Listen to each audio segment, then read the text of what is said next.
Jeremy, whenever you give me the thumbs up, we'll call the meeting to order. It is recording. Okay. Comments from citizens present. Is there anyone? It doesn't look like it unless George has anything he'd like to add. No? Okay, no citizens comments. Moving on to approval of the minutes from the August 25th, 2020 meeting. I'd move approval of the minutes. I will second. Any discussion? Hearing none, everything looked good to me. All in favor of approving the minutes? Aye. Aye. Aye. Motion carries. Ordinance, an ordinance to create park for public commons purposes on vacate land west of City Hall. Yeah, this comes from council's discussion last week. Basically creates rules that are, I think, pretty much identical to the Stone Horse Green rules for that area west of City Hall. And here, what we've done is I did create a sunset provision. I mean, we could leave that out and just repeal it, but I decided to put it in just so that it was clear to everyone that from the beginning we intended this to be a temporary, and that's somewhat reflected in the recitals too. But you know, we go either way on that, I guess. But that's why I think having it in there gives people a level of comfort, you know, that we're not, it's not going to become a park until they decide how the downtown's going to be. I think having it in is a good thing. So personally. Yeah, I'm good with it in. Yeah, me And then too. we can just revisit it. Yeah. Okay. I thought it all looked good. Yeah, So. I would move that we recommend approval to the council. I will second that. Any discussion? Matt, did you come up with the name yourself? It was. I did. Very good. Yeah. It's very Very good. inspired. Yeah, it makes me want to go to there. Okay. Hearing no further discussion, all in favor? Aye. Aye. Okay, on to miscellaneous. Discussion of city's vehicle towing ordinance and policies. Right. This came out from, looks like it was a June incident. I know it's kind of been pushed back because we got busy with our other agendas. So Dan asked me to put it on here because a couple of people from his area, was up on Highland Way, had gotten towed because of road construction. It's a kind of a long, convoluted story, but the gist of it is that there are some errors on behalf of the police department, public works, and the construction company. The construction company, there were some misunderstandings. They had posted their own no parking signs. Okay. And then they were doing the towing, they were doing the work and called us to have the vehicles towed. Our officer did tow them.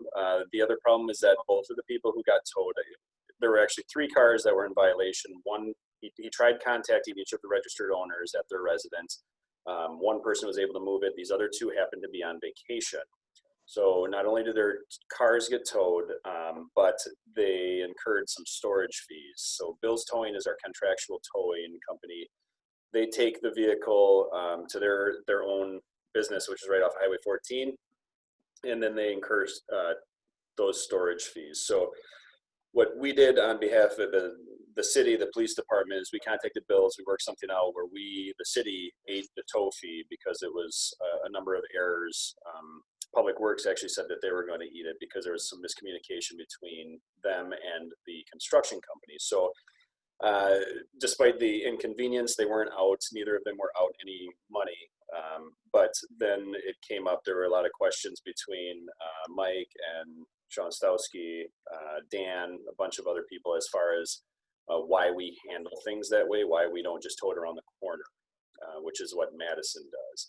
I can answer that when I started here, that is what we used to do, and we would put the tow fee on the tickets. The problem was that by and large, people don't like paying parking tickets, and if they don't pay a parking ticket, they also don't pay the tow fee. So what happens is we as the police department are paying that tow fee and then trying to recuperate that money. So instead of dealing with it that way, the current process, and this has been going on for, I would guess, at least 10, probably more years, is that the tow company takes custody of the vehicle and deals with everything on that end. So we write that parking ticket, they get the ticket, that's our only involvement, and then Bill's towing tows the vehicle. So again, Dan, I guess you can talk about your concerns with that, and we can chat about it more. Sure. Well, my constituent got a hold of me and had been out of town, and very much what Jeremy said. But so I kind of questioned why, as Jeremy said, why we didn't tow around the corner like Madison does. You know, some of the folks that this happens to are folks that can least afford to have, you know, multiple days of storage fees. So so I was curious. I understand that we did it because we could then not have to worry about collecting the fees. But if they don't pay a parking ticket, at what point does that do we the few parking tickets that I've gotten and forgot to pay in Madison, they I think one time I got a letter saying I wouldn't be able to register my car if I didn't get it taken care of. So I guess I mean, I understand what you're saying, but I just not sure that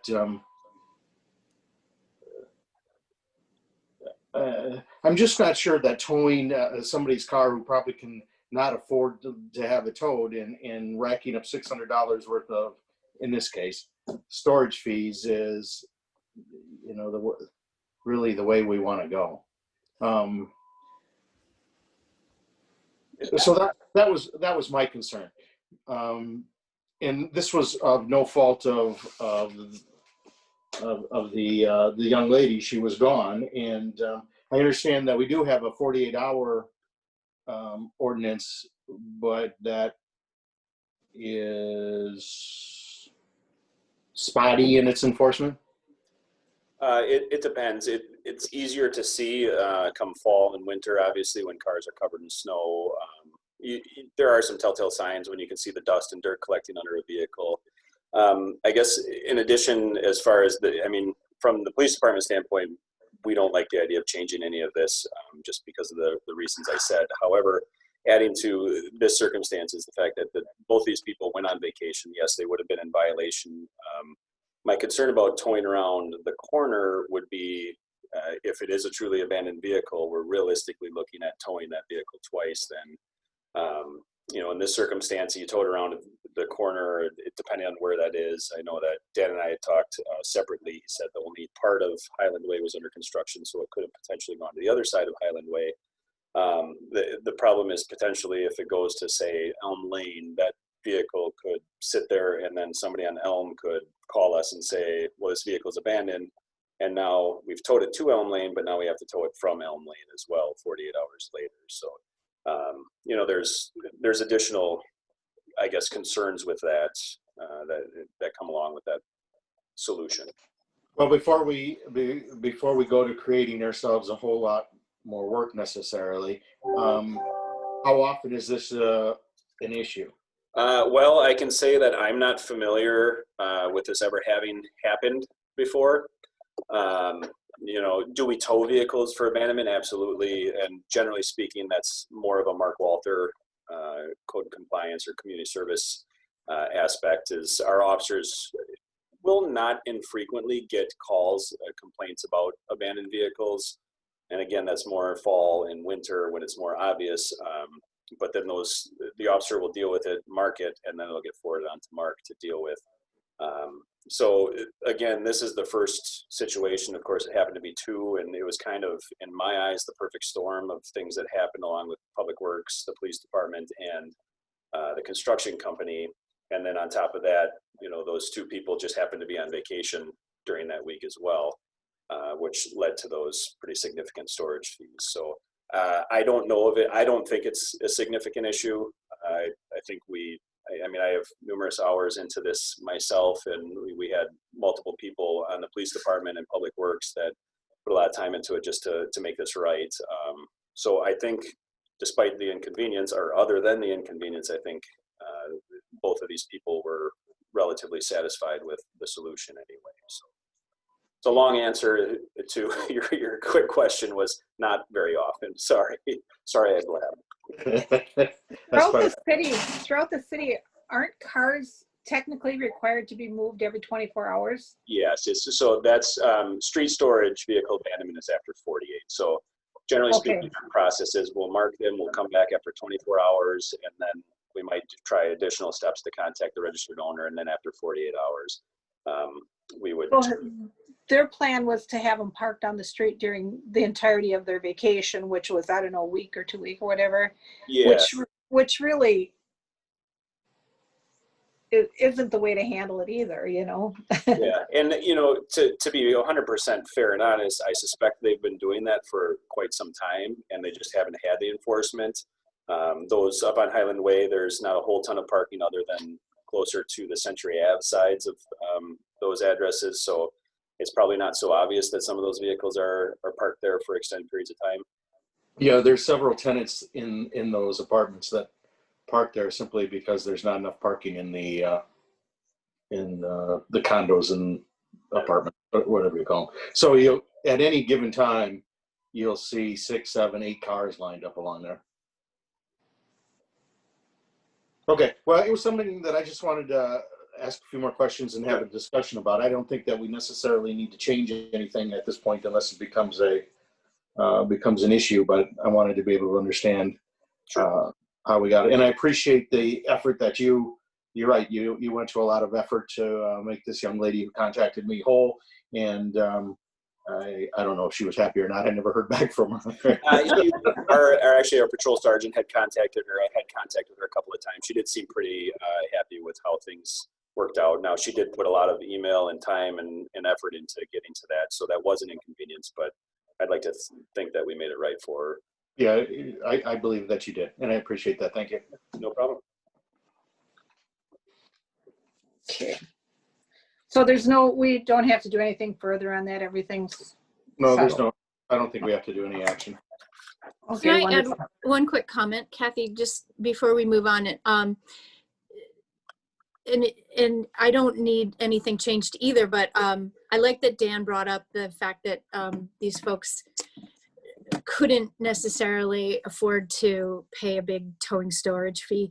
And I know that in the past, the former police chief used to say that they didn't like to give a lot of tickets when they were just going to make someone's financial situation worse than it already was. And so I appreciate that it was all kind of zeroed out for them. So hopefully that same kind of thought goes into the towing and stuff like that. Sure. That's good. Good thought. Okay, miscellaneous number 2, continued discussion on options for prohibiting parking in front of mailboxes.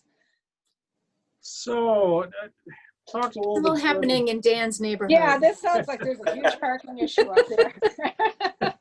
Hey, come on now. You just tow everyone in front of a mailbox. Yeah, there you go. Hey, there you go. Hey, after We'll after a move little bit around of the storage corner. fees, nobody will park in front of a mailbox anymore, will they? I had some further discussion with Sean about signage issues, and I don't think we really came up with any good options. Basically, a full-on city sign like we normally would have for other parking or traffic regulations is likely to cost several $100s, if not more, plus depending on if you have a full metal pole and the whole thing, the cost of installation is going to be pretty significant. We talked about, looked at seeing there was some availability of signs that anybody can just purchase online, and although we didn't necessarily find one that specifically referred to our restrictions, so I don't know if there's some kind of, I don't know how reliable any sort of mass-produced signage is going to be. So while I kind of thought about that, I finally got through to somebody with the Madison City Attorney's Office and found out that they don't have any signage related to enforcement of this regulation, which I think may be a little problematic, but apparently they have not had any significant problems with it. Because it's only enforcement by complaint, right? Well, I didn't ask him that specifically, but I imagine it would have to be. I don't, think that they're sending parking people out, through every neighborhood. And I didn't find out exactly what neighborhoods this is an issue in, but I think the only place they're routinely having any sort of parking enforcement are in, the university and downtown areas. And then just main thoroughfares, which I'm sure just get reported on. So in regular, most neighborhoods, I can't imagine they have any sort of regular patrolling. So yeah, I would have to believe it's a complaint-driven thing. But I mean, the issue is notice to the person to whom a citation might get issued. And so, I mean, we could try going with the no sign option and see where that gets us. But, it might run into some enforcement issues. If it does, we might have to look into some kind of signage options. One other way we could go about this, I suppose, is simply put the onus upon the property owner to post signage that reasonably informs somebody of this regulation, and then judge on a case-by-case basis. At least that would get, when a citation would be issued, we'd have to make sure we had a policy of the Mark or whoever writes the ticket to take a picture of the signage, so that the judge could take a look and judge whether that's reasonably visible and could apprise somebody. That doesn't address the question of whether such sign has to comply with the manual on uniform traffic control devices, but both Sean and I weren't really clear. I mean, there are some sizes and stuff prescribed by the manual, but there really isn't a per se standard for, parking signage in the mood CAD. So That manual gives me a headache. yeah, it gives. Well, Well, it must not be required. If Madison doesn't require signage, it must not be a required posting at the traffic, whatever. MTC. It is suggestive of that. I don't know that it's conclusive as that. I mean, like I said, they've. Oh, it is. Okay. Yeah, it could just be they write the tickets and enforce it, and people don't challenge it. I don't know.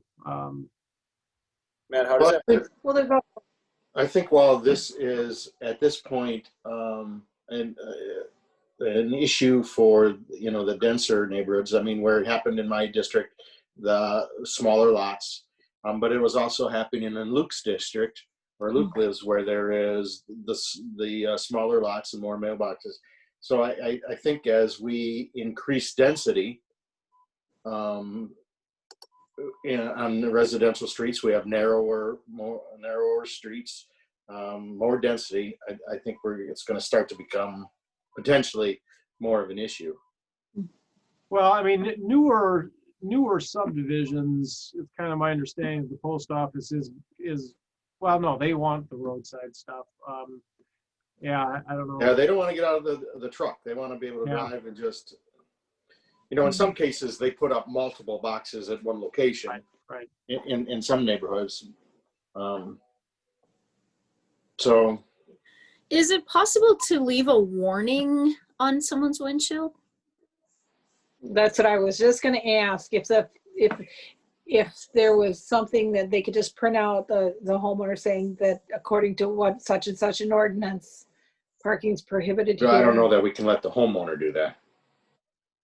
No. But what we could do, I suppose, is require a warning to begin. I mean, but then we'd have to, I assume at some point we would want some kind of enforcement, in which case whoever was in charge of doing that would have to have some record of the vehicles that have previously violated. Now, presumably, there's still only a relatively small number of these locations, but it's, it is another extra level of record keeping. And Well, Mark Walters keeps track of which license plates gets different tickets and warnings, doesn't he? Well, it's kept, we have a record system for parking tickets. Warnings, Yeah. It depends. You'd either have to document that in a narrative report through the police department's record system, or Okay. it's just not. I mean, you can put it in our computer dispatch system too, but that's not searchable like a narrative report. That sounds hard. Yeah, it's not convenient. And extra, yeah. Warnings Well, are not convenient. I would think if Mark went out and gave a warning notice to someone that they wouldn't, they wouldn't want the ticket next time. So I think that might be the best way to go. And I mean, I think the one thing that Matt's adding is that we need some sort of ordinance to potentially enforce that anyway, regardless warnings or tickets. To warn them of. Right. Mhm. right, Yeah. and if we're going to warn, we have to, You have to have an prepared enforcement. that we're going to follow it up with. I mean, ideally, Kathy, I agree with you. All you'd need is a warning, and somebody could say, "Oh, there's an ordinance," and they wouldn't do it again. Mhm. But What about like how alternate side parking is when there's signs up at the entrances of the city? well, yeah, that would be another way to go. I don't know how many of those sorts of full those regulations we have on our signage on entrances to the city, but that might be something, an option worth looking at. I hadn't discussed that with Sean. I mean, that would be more of a checking off the legal technicality sort of box, and then kind of eliminate this manual issue. But Do you think the post office has any warning notices if they can't deliver the mail, if they would be inclined to put a notice on somebody's vehicle? They warn the homeowner if you don't shovel your box out. Mm-hmm. yeah, Warning a vehicle would probably, I mean, it'd be just as easy to get out and deliver the mail, I would think. Yeah, but you be. yeah. Yeah, But you by feel the a little time better you after wrote you out tell your them. warning, or you Yeah.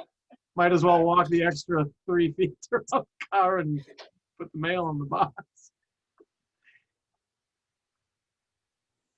Yeah, I mean, if they were inclined to do that, I would guess that they would already have a policy of doing that. But I mean, again, And they don't, right? Kathy, you checked on it, and they don't have like yeah. a minimum number of feet that they want What space. I checked, no, what she said, and I talked to somebody in Middleton that had knowledge of the Madison, so I don't know if they work there or not, but they said that their ordinance was working really well, and it didn't. I don't know how they enforced it or anything, but I could ask again on how they do that. And do you remember how much space they want? If it was parked in front, no, they wouldn't park. They just wouldn't. Just in I don't remember offhand. No, I would get 10, 12, 15 feet. Madison's ordinance is 4 feet. That's where I came up with the number. 4 feet. Just in the, for what it's worth, Mark Walter had seen this agenda item probably a couple months ago now. Months ago. Yeah, one of the first times it was on the agenda. So he does make a pretty valid point when you say 4 feet either side is an 8-foot area. To get a mail truck in, realistically, 8 feet probably isn't sufficient anyway. So just something to think about there.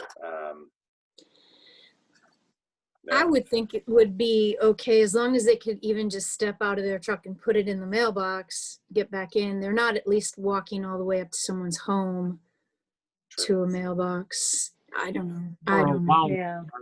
I mean, it is different, having to be not as, where you can't just reach, but if you step out, you're 2-3 steps and in versus having to walk all the way around the vehicle, particularly in the winter where there might not be a lot of room between snow drifts and Yeah. and the vehicle. But again, I don't know, I mean, we could make it 5 feet, that'd give you 10 total feet, I guess. Well, I'm But- worrying now about, the situation where if there are a lot of mailboxes in a neighborhood and not a lot of places to park, are we just eliminating all of the parking by asking for 5 feet on either side? Possibly. Yeah, because that's the tough thing too. It would be nice to be able to limit this to certain hours, but obviously there aren't necessarily, a set time when, I mean, it tends to, go for a long time if this is the time the route goes by, but, I know by me, it's over the years, it's varied a bit. So, and it certainly isn't going to be the same citywide for every neighborhood where this exists. So yeah, you're kind of taken up. I mean, I suppose you could at the very least, I think it's fair to say you're typically not getting the mail before,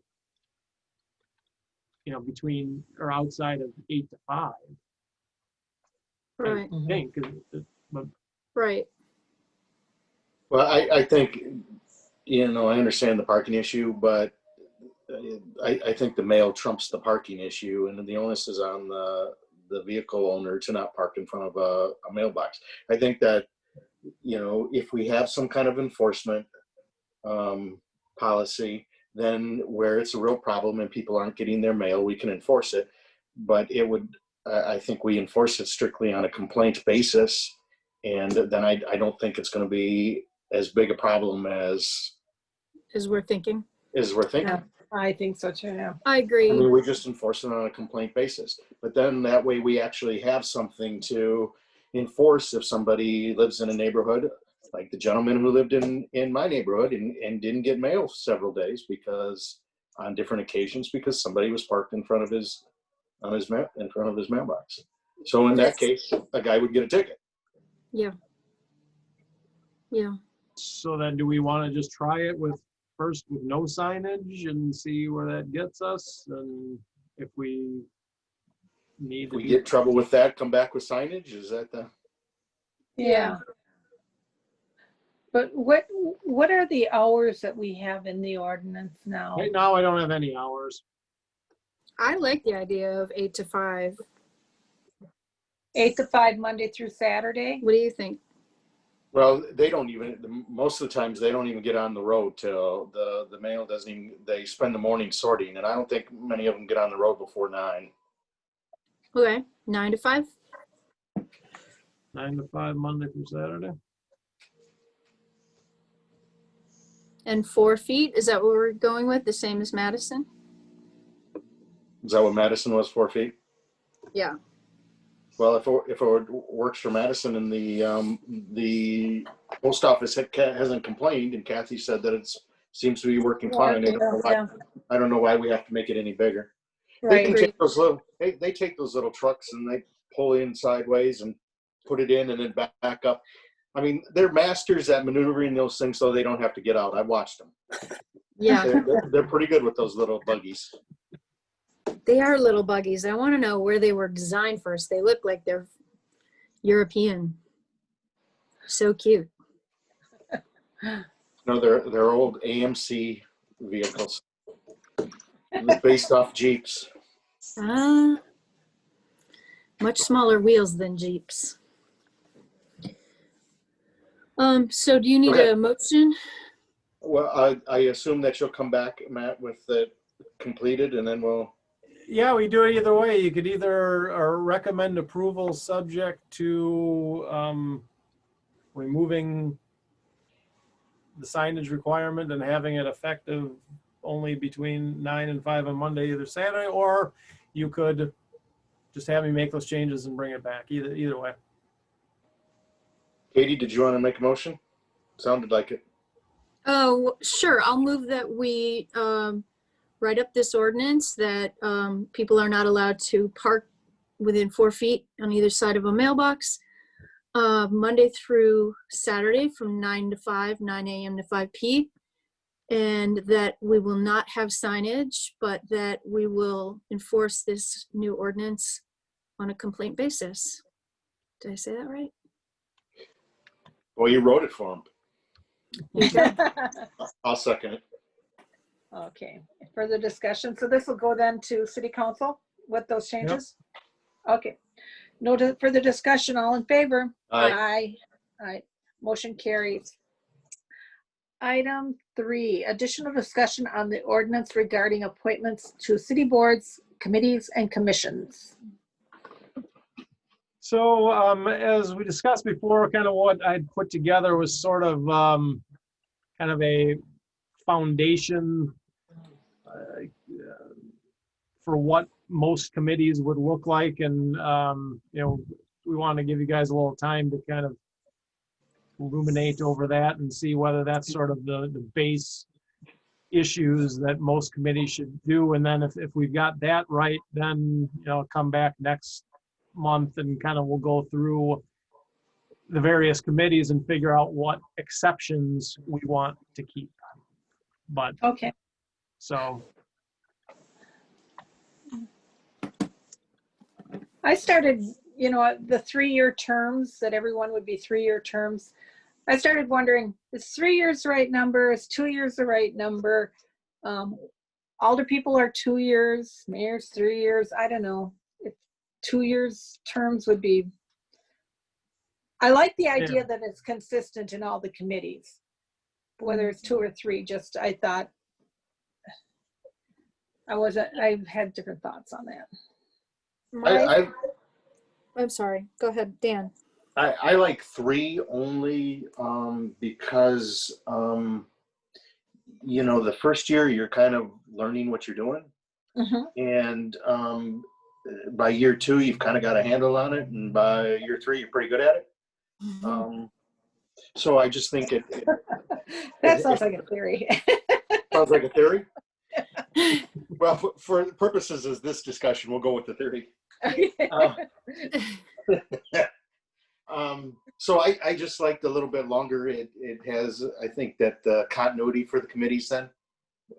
That would be my preference over 2 years. Okay. And my comment was going to be that 2 years might seem like less of a commitment and would maybe make people less afraid of coming forward and getting on a committee. I see your point, Dan. Absolutely. Absolutely. But if, it's dependent on the personality and the attitude of the person Sure. coming forward. I don't think, though, I don't think we necessarily have a lack of applicants for our That's committee. noted. Right. We may have a lack of appointments sometimes, but I don't think we have lack of applicants. Yeah. Kathy, where are you on this? I'm just trying to think, to get new people on committees. The 3, once they're on a committee, I think, and they get the hang of it and they like it, they can reapply again. But initially, 3 years sounds like a long time if you just wanting to, I want to find out what youth commission does or something. I don't know. I'm just, I wonder if the majority of the committees now are 2 years. Plus to change it over to 3 years, it's,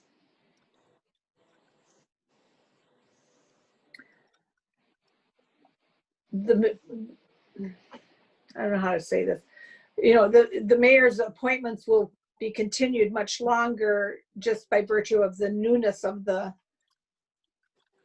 ordinance. I know that they would take after their terms have expired. Right, so anybody who is currently appointed to a 2-year term, they only serve through their current appointment. This will not extend anybody's existing appointment. Okay. At least that's,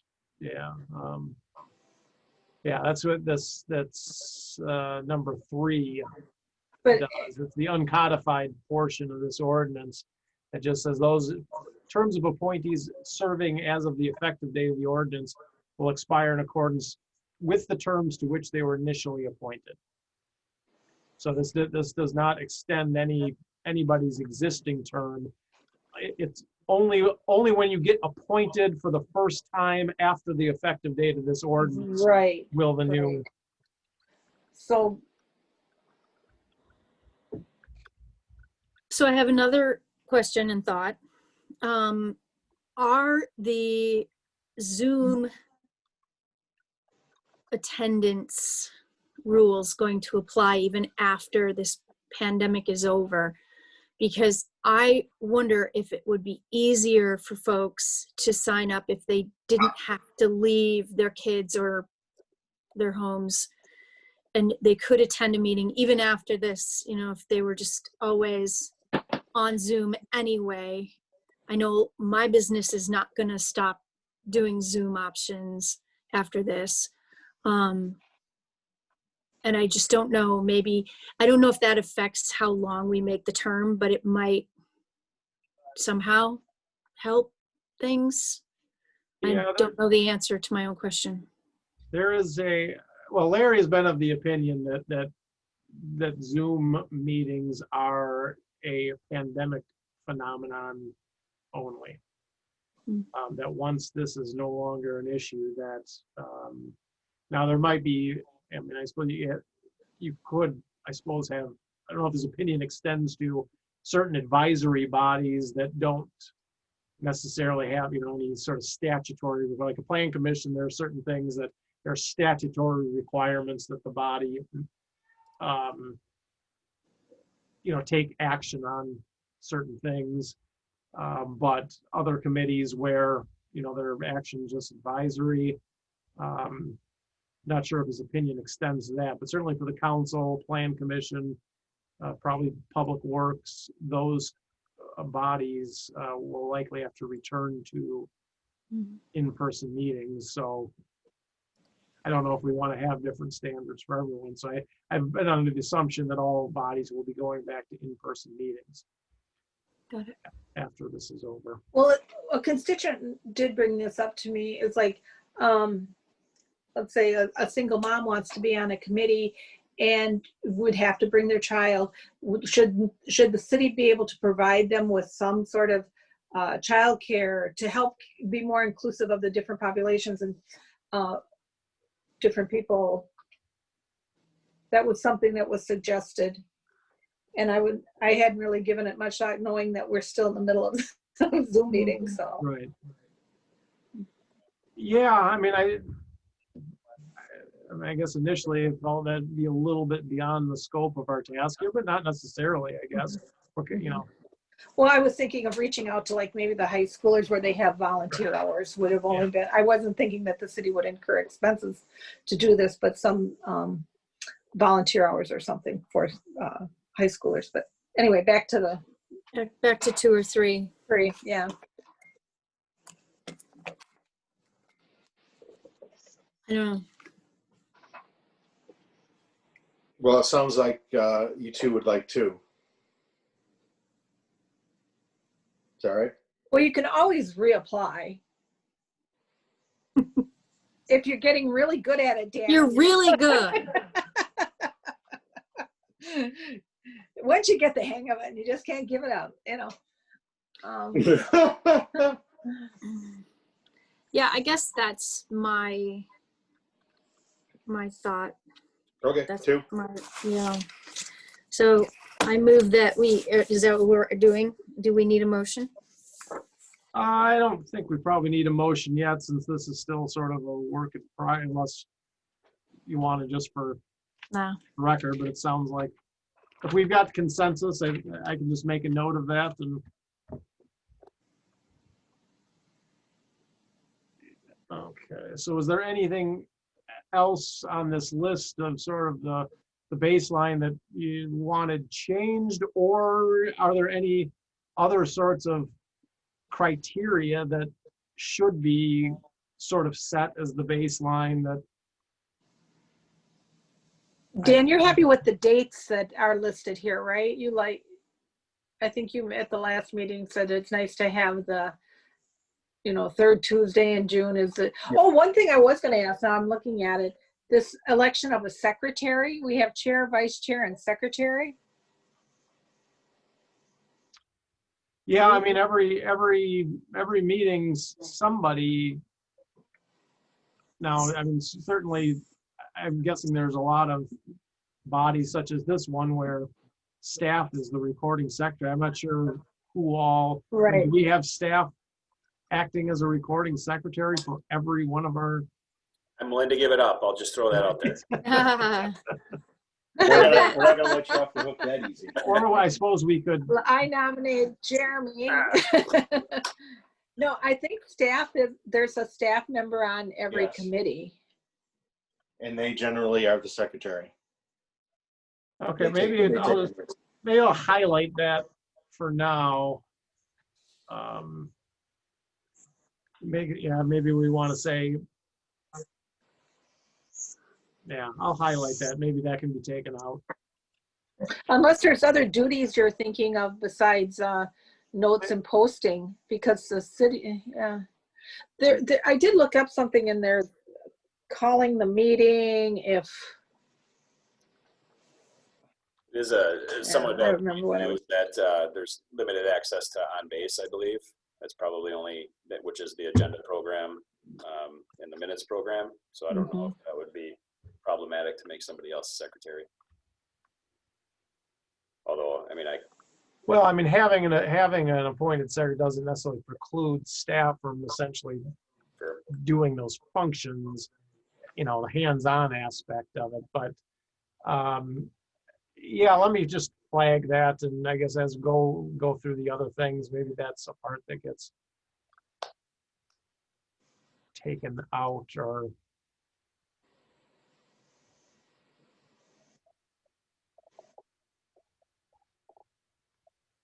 Yeah, I don't really see the need. Okay.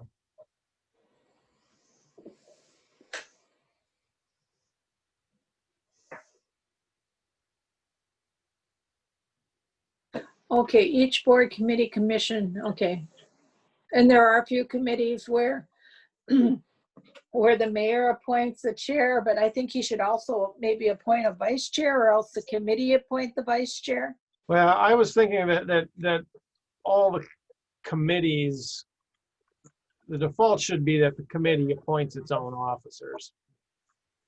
Okay, so that's where we will go into each ordinance and change it, because there are a few, Right. like this committee that, Well, and we may, as we go through, decide to keep a few of them, and there might be even some, like the plan. I don't know if the plan commission and some of those, there might be statutes that say that the mayor appoints the chairperson. Well, the mayor is the chair. The mayor Or the mayor is the chairperson as well too. But I mean, I think typically the default for most committees should be that each of the bodies decides who its own officer. True, yeah, absolutely, I agree. Well, because at this point, the mayor picks the chair for L&O for finance. Those are the only two. Does he pick it for finance? But then we had to pick a vice chair for Correct. finance. Yeah. Well, that's another good question too, because I got to read how this worked, because finance and L&O are kind of different than the other committees. You'll see those committees don't exist under Chapter 2. They're made up of all. They are alders. sort of standing committees, and they're all alders. Because I think personnel might be the same. Yeah. Personnel, they actually elect their own chair. Do they? Oh, I thought the mayor did. Not, Maybe that's another question that we need to ask ourselves. does Does this ordinance apply to standing committees made solely of council members? yeah. I'm pretty sure, but I can double check.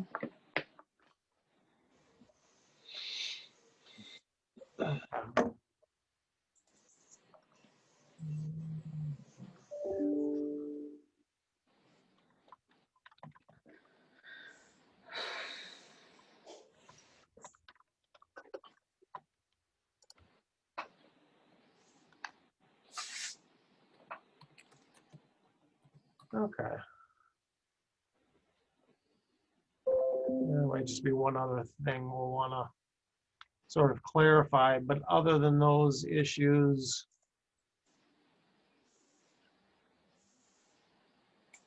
does this look sort of like a pretty decent base?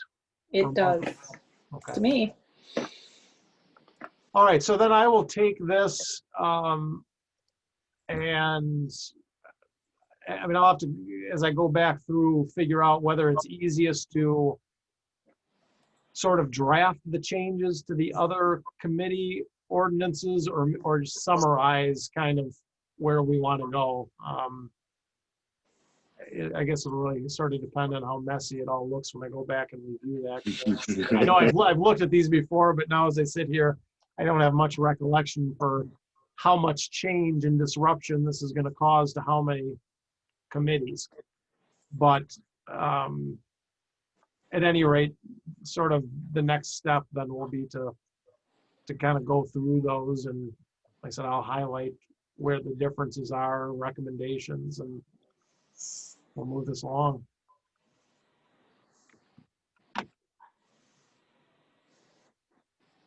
Of course, you know, you might have other ideas on changing this part later too, but at least we know that we're sort of on steady ground to use this as the base to which all other committees are being compared. Okay.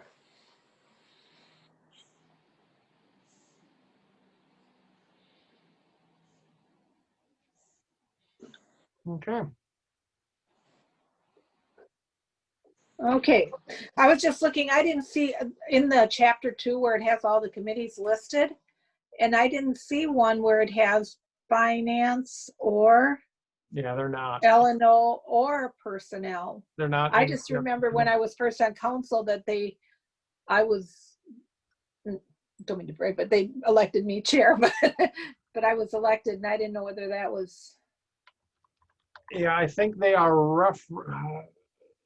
But anyway, chapter I was one. just saying, yeah, so they are definitely a different groups when they're all made up of alders, so. Right, Okay. and I guess it'd be my idea or preference initially that we sort of keep the kind of standing council committees outside the scope of this ordinance. Yes, yeah, because they're all 1 year anyway, right? It's that, and every year the mayor has to appoint who he wants on those committees. Yeah, I think so. Yeah, That's like, 1 year. Yeah, Yep. they're all 1 year. Okay. Yeah, All right. Yeah, it's 1.04. Yeah, it's, oh, actually, it's public. Public Works too. Well, it No. says, it lists public, I'll look at that. I don't know why Public Works is listed in this, because it also says see section 2.09. But I'll flesh that out, see what issues that raises Okay. in terms of what we're doing here. Okay.